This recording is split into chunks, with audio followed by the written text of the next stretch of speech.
Welcome to Voices of the Community, which explores critical issues facing Northern California communities. We introduce you to the voices of community thought leaders and change makers who are working on solutions that face our fellow individual community members, neighborhoods, cities, and our region. This is George Koster, your host. This episode is part of our series exploring COVID-19's impact on nonprofits and small businesses in the San Francisco Bay Area. Back in April of 2020, when we decided to create this ongoing series on COVID-19's impact, first on nonprofits and then on small businesses in the San Francisco Bay Area, we, like you, had no idea how long the pandemic would go on and what the health and economic impact would be in our community.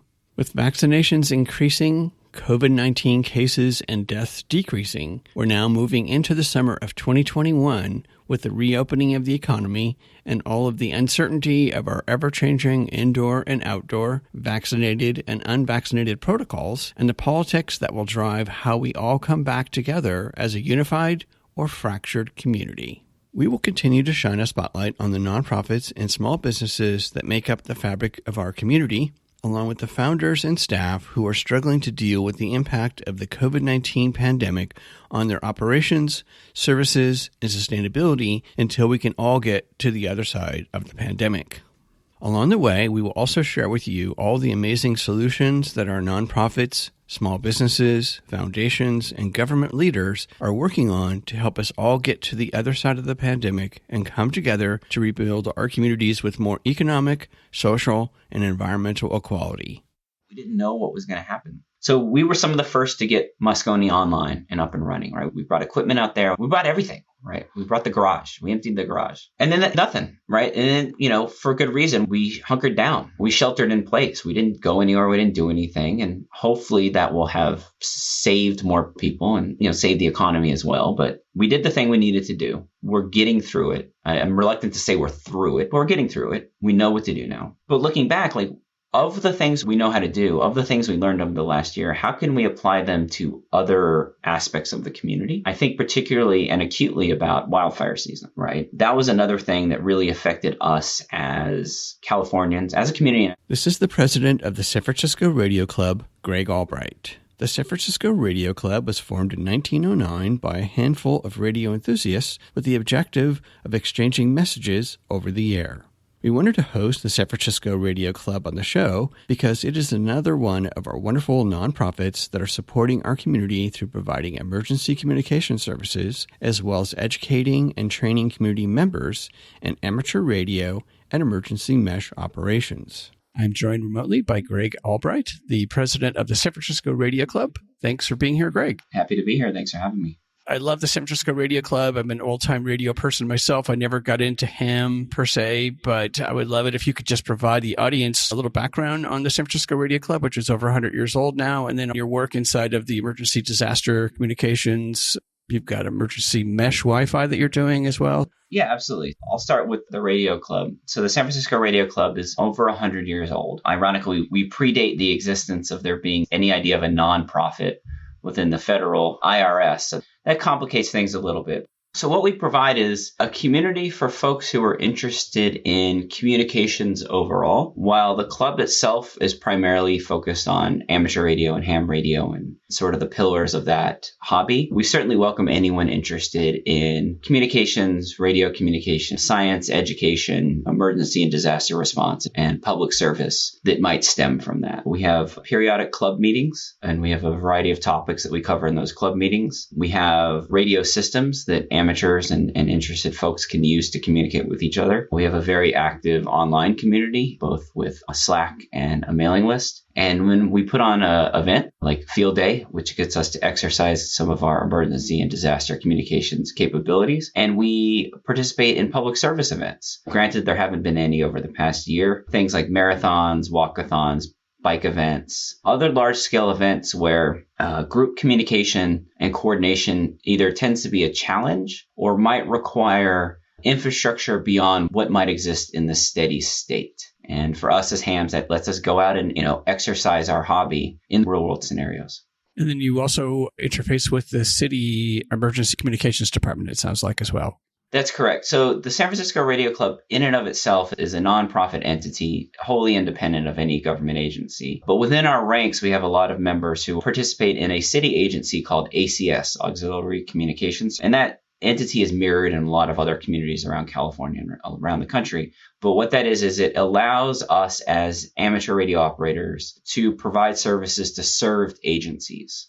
So if we imagine all of the services that the city and county of San Francisco provides, fire, police, animal control, parks and recreation, those are groups that rely on communications, again, both in their steady state and even more so under duress, right? When they're responding to emergencies and disasters. And that's our specialty as hams, right? Solving communications problems and providing communication solutions, if you want to spin it the other way. The ACS is a vetted group of radio volunteers who participate and serve for the city and county of San Francisco. Thank you. Good overview. And then how has COVID-19 impacted the club's kind of operation and your ability, to your point, to help serve the community? I myself have been a ham for a number of years, since before I could drive a car, right? But my participation as an officer of the club really only spans over the last year. Prior to that, I was the board of directors of the club. So I can only speak to my intimate experience with trying to run the club during COVID. But prior to that, we would have monthly meetings where we would get together. We typically would meet at the SFVA, which is on the western part of the city, which in hindsight provided a lot of challenges for folks, right? It was hard on a Friday evening to schlep all the way across the city to the VA for a meeting, at 6 or 7 o'clock. So an interesting turn for the club was we found that participation actually increased when we went virtual. There were a lot more people able to participate on a Friday evening via Zoom or Hangouts or one of the online platforms than we could, manifest at the VA on a Friday night. And it also got us a bigger diversity of speakers. We had everyone talking about everything from how rockets explode to, how to find a lost hiker in the woods, right? And the gamut, right? So every topic of interest sort of adjacent to the hobby and adjacent to the interest of the hobby. The downside, of course, has been there were a lot of events that were better facilitated by being there in person. Field Day is a good example. Field Day is an annual event put on by an organization called ARRL, Amateur Radio Relay League or American Radio Relay League. So it's a nationwide organization where the last weekend of June, they encourage groups to go out and exercise their emergency communications capabilities, right? Operate from a park. Bring a battery, bring solar power, bring a generator, drag your equipment out of your house. And we didn't get to do that last year. Luckily this year, both because the state has been opening up a little bit and because we have a new interest from one of our host agencies, we were invited to participate at their facility this year. We did it for one day, just during the day. There was no overnight or anything. We didn't provide any food this year, but we had a pretty good turnout. And I think it was because people were interested both in getting back out and seeing faces, but also, for a lot of us, we were sitting on our hands for most of last year, right? There wasn't a whole lot. It was a weird disaster. It wasn't the kinds of disaster we're typically trained for. So we were kind of powerless for most of the year. So I think it was good for people to get out and sort of flex those muscles, if you will. So you just did Field Day, a week or so ago. And then what are you and the club doing as we are reopening? How is the club coming back together with the ability to actually be in person? I would say it's a mixed bag. I'm trying to be sensitive to how I describe the community, but the community of hams tends to trend older, which means that there tend to be a lot of folks that are more prone to illness or more prone to communicable diseases. And I found that those folks in the community, while we want to be engaged with everyone, of course, we're continuing trying to expand the community that participates. They're more cautious, right? There's a lot more for them to lose. And for me, I have to be aware of the fact that they have a corpus of knowledge, both folk knowledge and tacit knowledge that we don't want to lose, right? So I don't want to ever put that community in danger because we decide to sort of, in a cavalier way, push forward to being back together because we believe it's safe to be back together. Like, not everyone can be back together that way, but how do we keep those folks engaged and participating? So that's been a challenge. I'm hoping that barring any upspurs and any variants in COVID, that we'll be able to start getting back together in person for our regular monthly meetings. We may do it in a hybrid manner, which presents its own challenges, but I've been in enough AV clubs that I know how that goes. So it's a challenge. I would say it's probably more challenging now than it was before, right? Having to balance the desire of some folks to get back together because they believe it's safe or they're in a point in their life where it's safe for them. And folks who can't, how do we keep both of those groups engaged in this hobby and in this club? I think the message that I've taken away from many interviews this last 14 plus months is it seems like Zoom or any virtual space has really expanded the audience of so many organizations. And it sounds like it also did that for the San Francisco Radio Club. Yeah, it has. One thing I've tried to reiterate with the club is just because it says the San Francisco Radio Club doesn't mean we're limited to San Francisco. We invite participation from anyone. Even if you're not necessarily a ham radio operator, right? There's things in this hobby that anyone can take away. You may not be interested in the same things that everyone else is. Personally, I'm not very good at talking on the radio, but there's a lot of digital modes where computer to computer contact is applicable here. There's other folks that, do everything from flying high altitude balloons with gamma ray detectors in them to long distance ocean buoys, right? We want everyone. We want everyone to participate. That's one. And I think the other is, this hobby trends a certain way. There's a certain demographic that has been attracted to this hobby classically, either because of, the folks that existed in the hobby itself or because of the types of outreach we were doing at the time. And it's not really representative of the larger community, especially the community we want to serve with public service and disaster response. What model fits in that allows additional people to participate in this hobby? And how do we fulfill that? We've looked at everything from, should we start tabling farmers markets, right? I was even pushing to hold field day in McLaren Park, which is the southeastern part of the city, because we tend to do a lot of stuff up here in the Richmond or the western part of the city. I'm like, well, there's an entire community over there that we're leaving out by having everything over here. No, I don't want to schlep. I wouldn't drive over here if I lived over there, especially on a Saturday. It's a challenge. It's definitely a challenge. I'm not going to say it's easy. If someone were starting from zero, I'd be like, well, wait a little bit. If this was the type of job that they wanted, or if this was the role that they wanted, I'd be like, there's a lot.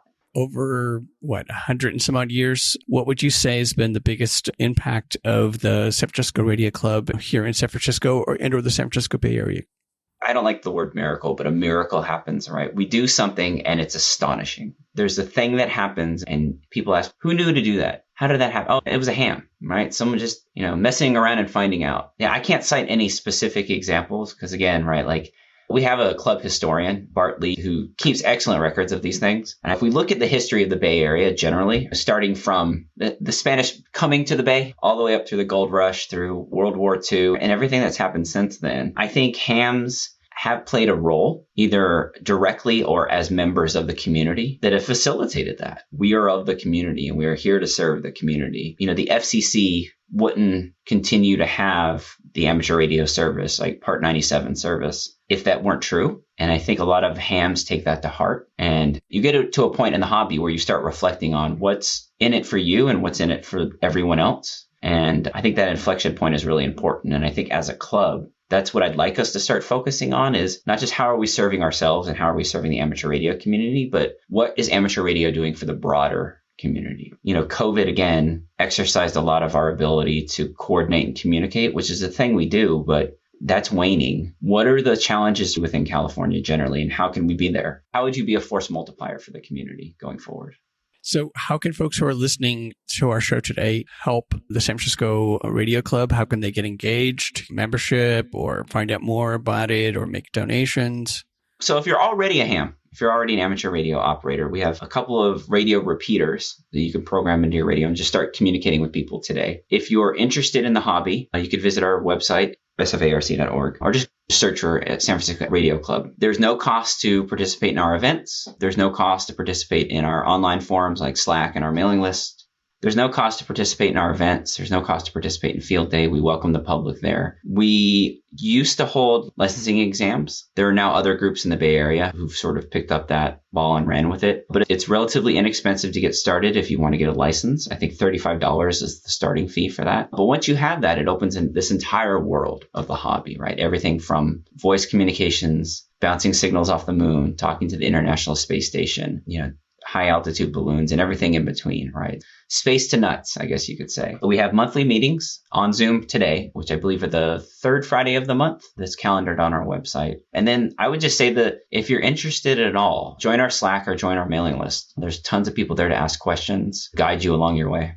Greg, could you share with the audience one of your favorite stories, if you will, or moments of participating in the radio club or your work inside of the emergency disaster communications?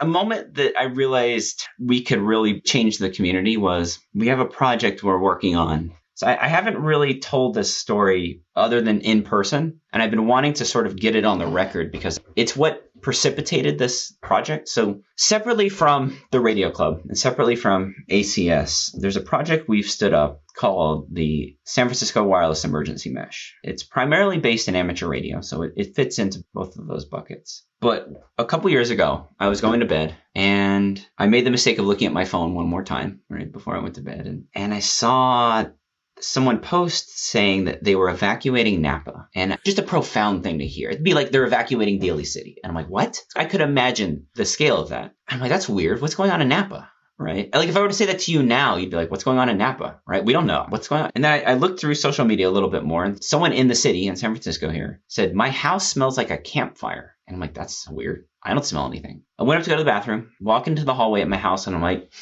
my house smells like a camp. Is there a bonfire in my backyard? And that was the first time I remember smelling smoke in San Francisco. Other than I live by the beach. I smell the bonfires there, but like it was strong, right? It was like I was camping. It was unusual. In the 22 years I've been living here, I've never experienced that before. It sounds naive, of course, now because we've lived through it several times, but at the time, so it seemed profound. So I went to bed, woke up the next morning, turned on the radio. Someone from the local FM radio station had gone up to Napa, gone up to a hospital up there, and they were interviewing someone at the hospital. And they said, sir, ma'am, why are you at the hospital? Are you injured? And they said, no, I was at home and I heard some rumblings of something happening in the neighborhood. And I tried to get online on social media to find out what was happening, and I couldn't get online. So I went to the hospital, and I'm like, wow, there's a lot to unpack from that, right? Like whether or not you think social media was the right place for them to go for that information, that was their instinct, right? They needed information. They didn't turn on their AM, FM radio. They didn't turn on the TV. They didn't phone a friend. They went online. They went to social media. And presumably they went to the hospital either because the hospital would know what was up or because they were treating the hospital like a cafe. They'll have internet there, right? And I reflected back on like my decades of doing emergency and disaster communications. I would consider myself a specialist at this point, I guess. And I'm like, oh man, we failed. We've totally failed, right? When we think of disaster and emergency communications, we revert to Marconi era technology, right? We're like, cool, we'll get on a walkie-talkie or two-way radio. Maybe we'll use packet radio, which is, dial-up speed to send a message.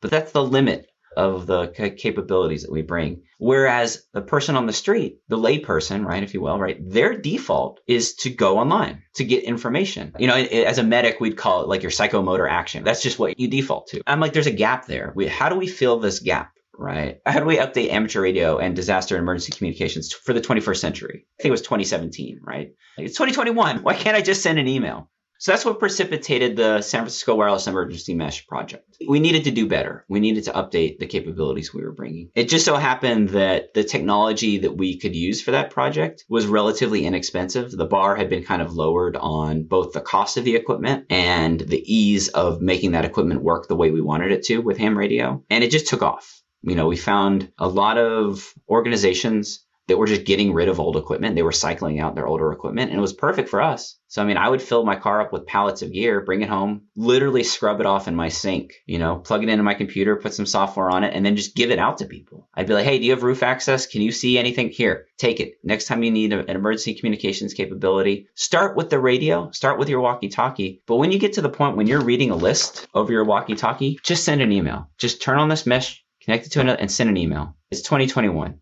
Right. We got to catch up with everyone else. We should be leading the pack. We should be leading on innovation, not trailing. And that's how the mesh got started. It grew and grew. We attracted a lot of attention from agencies and organizations. The last year kind of sucked, right? There wasn't a lot for us to do. And we were trying to caution people to stay home and stay safe. But we were able to secure a grant to expand the capabilities of the network. And while it sounds weird to say, like, I'm really looking forward to how we can apply some of this innovation this year for disaster and emergency response within the state of California and within the Bay Area specifically. Well, sadly, I think we're all going to be smelling a lot of campfires in our homes, given the way that the summer's going. So to that point, Greg, how can folks, if they've got some equipment, they want to donate, or they want to make a donation to the mesh, or they want to participate in the San Francisco Emergency Mesh, how can they do that? San Francisco Wireless Emergency Mesh is also a nonprofit. We accept donations, both of equipment and, in-kind donations and monetary donations. And through SFOM, those are tax deductible. I would say the cost of equipment for building out this capability is really negligible. It's not a barrier. The biggest barrier is sites, having places to put things, buildings, towers, really anywhere, right? The benefit of it being the way it is, it doesn't require licensed infrastructure. It doesn't require a contractor to come out and run power lines. It's all low voltage. It's Ethernet. It's what you would use in your house, which I think has made it attractive to some people, right? It's not any more sophisticated than hooking up a cable modem. But once it's there, even if you don't use it yourself, it's providing a service to the community that doesn't exist today, right? So next time, the city has a group called NERT, Neighborhood Emergency Response Team. That is a group that could benefit from this capability. Other cities around the Bay Area have similar groups, CORE and CERT and all of these things. Again, today, they constrain themselves to two-way voice radio. And what we're saying is, hey, next time you need to read a list, don't read it over the radio, send an email, right? Don't describe the building that collapsed. Take a picture of it. Send a picture, right? Make a phone call. Other capabilities we're looking at adding are things like wildfire spotting cameras, remote telemetry, and air quality sensors, things like that, mobile deployable field kits, all of those things. So the best way to participate is if you know of a high site that would be willing to host one of our nodes, very small piece of equipment, let us know. Or start an introduction or start the conversation yourself. See how interested different organizations might be in hosting this capability. You know what it's for, right? It's for the community. We're trying to serve the community. We all live here. How are we going to serve our community going forward? And then final question, Greg, what do you think are some of the positive things that could come out of the pandemic to support the increase of emergency disaster communications services like HAM and the club itself? I think for the last year, a lot of us have been sitting on our hands. I don't mean that in a negative way, like not deliberately, but there wasn't a lot we could do, right? Early on in the pandemic, ACS coordinated setting up the Auxiliary Communication Service, the city's amateur radio group, of which a lot of SF Radio Club folks are participating, myself included. We stood up. We looked at it like a disaster, like a natural disaster, right? Cool. We're going to roll out all of our emergency communications capabilities. We stood up the Moscone Operations Center. We were at the EOC, every day, getting stuff ready, deploying. We didn't know what was going to happen. So we were some of the first to get Moscone online and up and running, right? We brought equipment out there. We brought everything, right? We brought the garage. We emptied the garage. And then nothing, right? And then, for good reason, we hunkered down. We sheltered in place. We didn't go anywhere. We didn't do anything. And hopefully that will have saved more people and, saved the economy as well. But we did the thing we needed to do. We're getting through it. I'm reluctant to say we're through it, but we're getting through it. We know what to do now. But looking back, of the things we know how to do, of the things we learned over the last year, how can we apply them to other aspects of the community? I think particularly and acutely about wildfire season, right? That was another thing that really affected us as Californians, as a community. We're in San Francisco.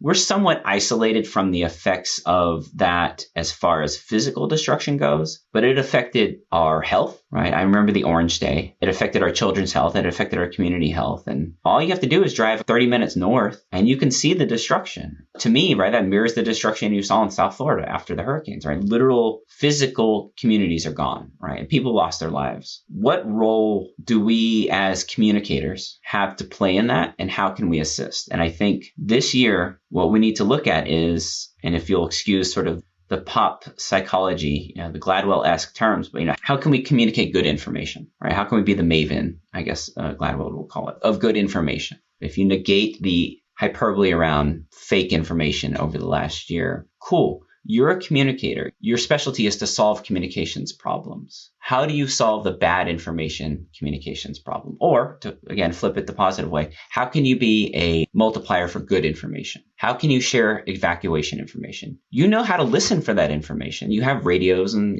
some people have scanners. You hear it. Cool. How can you reproduce that in the community? How can you help your neighbors? They might not have the same ability to intercept that information that you have. How can you assist them, especially during power shutoffs? That's our cup of tea. Power's out, hams are awake, right? We're ready to roll. Cool, that's going to happen again. The person who has their power off, their only way of receiving information might be online, might be social media. They might not get the evacuation warning. If you know about it, help spread that in your community, right? Be a conduit for good information in your community. I think that's how we're going to make a change this year. I hope that's the power we're going to bring this year. Thanks, Greg. That was great. I love the image of multiplier of factual, positive, informative information for folks. Thank you, Greg, for sharing both the San Francisco Radio Club's work and emergency and disaster communications today. We'll make sure that listeners have your contact information, website, and social media so they can get engaged in the club and your upcoming events. Please stay safe and healthy as we work our way through this very strange pseudo-normalcy. Thanks for having me. That's it for this episode of Voices of the Community. You've been listening to the voice of the president of the San Francisco Radio Club, Greg Albright. To find out more about the San Francisco Radio Club programs, as well as getting engaged as a member, please go to sfarc.org. Greg had mentioned the term ham or hams. The actual meaning of ham is taken from the three pioneers that helped to create what has become our global radio system. The letter H stands for Hertz, from Heinrich Hertz, who helped to develop the theory of electromagnetic waves. The letter A stands for Armstrong, from Edward Howard Armstrong, who was successful in inventing FM, or frequency modulation. And the letter M stands for Marconi, from Guglielmo Marconi, who was the first person to transmit radio signals across the Atlantic Ocean in 1901. Please tune in to KSFP 102.5 FM and next week's show on July 15th at 8:30 a.m., where we share the voices from Miracle Messages about their Miracle Money pilot program to help bring stability to our unhoused community members through direct cash transfers and its impact.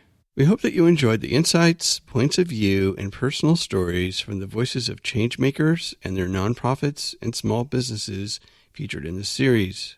To find out more and get engaged with the nonprofits, small businesses, and staff members featured in the series, please go to my website, georgecoster.com, and click on Voices of the Community to find links to the extended versions of these interviews and to listen to the entire series.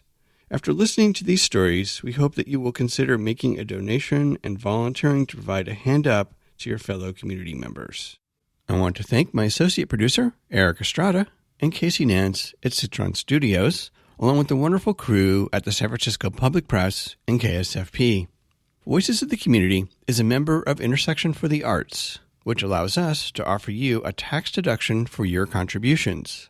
Please go to georgecoster.com and click on the donate link to make a donation to help us provide future shows just like this one. While you're on our website, you can enjoy our archived past shows, which feature community voices working on solutions to critical issues facing Northern California communities. And you can sign up for our newsletter to find out more about future shows, as well as shows and events from the organizations that are included in our episodes. Take us along on your next COVID walk by subscribing to Voices of the Community on Apple Podcast, Spotify, and Google Podcast, or wherever you get your podcast. You can follow us on Twitter at George Coster, and we'd love to hear from you with feedback and show ideas, so send us an email to george@georgecoster.com. I'm George Coster in San Francisco, and thank you for listening.